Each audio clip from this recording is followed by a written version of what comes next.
So you're gonna start off with knees to chest windshields. You're gonna go side to side for 8 total.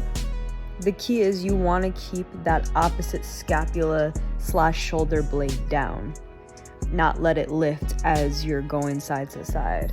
Next, you're gonna fold the knee in, you're gonna cross the legs. You're gonna drive that loaded knee towards your chest and rotate opposite. So if you have your right leg over your left, you're shifting left. It's gonna be contralateral. If you then rotate and have your left leg over the right, you're then shifting to the right. Still keeping that same principle of not allowing that shoulder blade to lift off the ground. You're gonna then progress to your traditional standard windshields. You're gonna get 8 rotations each. The key is you're driving the inward knee towards the ground to allow that hip to rise.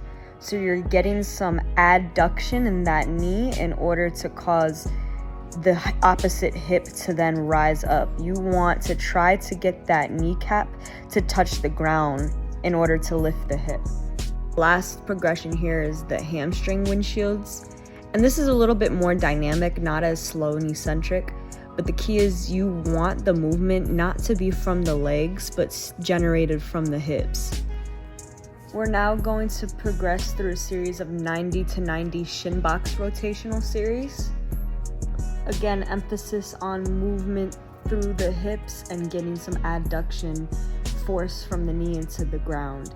And if you can't do it without touching the ground, you're welcome to release your hands for a better range of motion. After you get 8 shifts, you're gonna hold that 8th and you're going to then thread the needle. We're gonna get some T-spine rotation in this. So arm under the supported arm, and then you're opening and rotating that scapula. You're gonna get about 5 of these. And then you're gonna rotate 90 to 90, shift, and you're gonna get 5 on that other side. After you get your 5, you're going to 90 to 90 shift. On this, you want to make sure that your folded leg is maintaining around a 90-degree angle. And you're going to progress into forward folds. You can use both hands, you can use one hand, you can use no hands. If this forward fold progression is too easy, then you can then advance it and kick / extend that back leg back.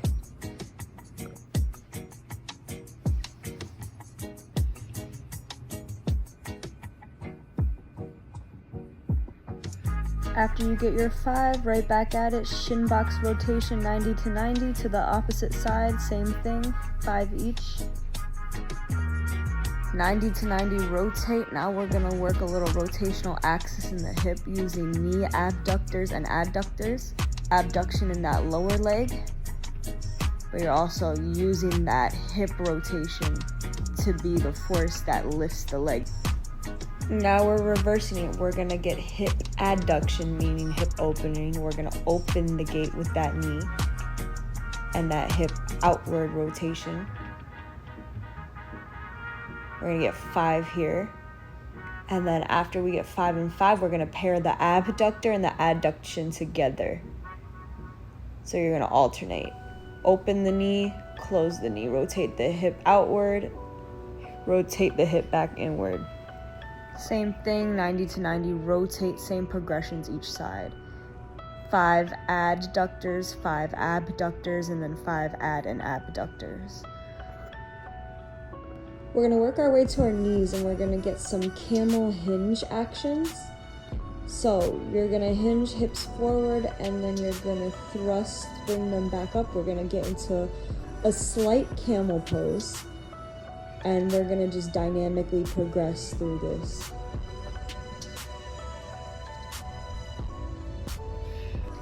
After this, we're going to progress into our hip rock series. So we're gonna start off a frontal plane and we're gonna shift positive shin angle, try to really sink into that hip. Hold for a few seconds and then return back neutral. So we're gonna get about 5 there. We're gonna switch 5 on the opposite side.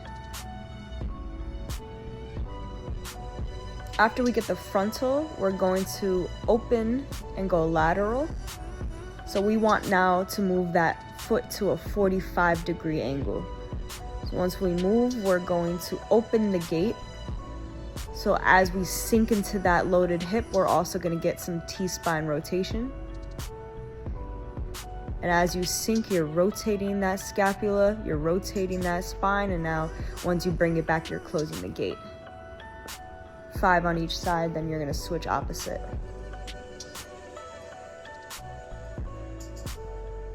The last progression, kneeling, is reversed hinge. We're gonna feel this a little bit more in our hamstring. So you're gonna extend the front leg and you're going to hinge. You don't really wanna bend too much. You want this to all be in your hips. So you wanna hinge. You're gonna get a big pull in that hamstring and then you're going to reset. 5 and 5. You're gonna then progress to all fours and you're going to get what's called cars. You're gonna drive the knee into the chest. So you're going to then open, rotate, kick/strike through, and then progress back to the knee to chest.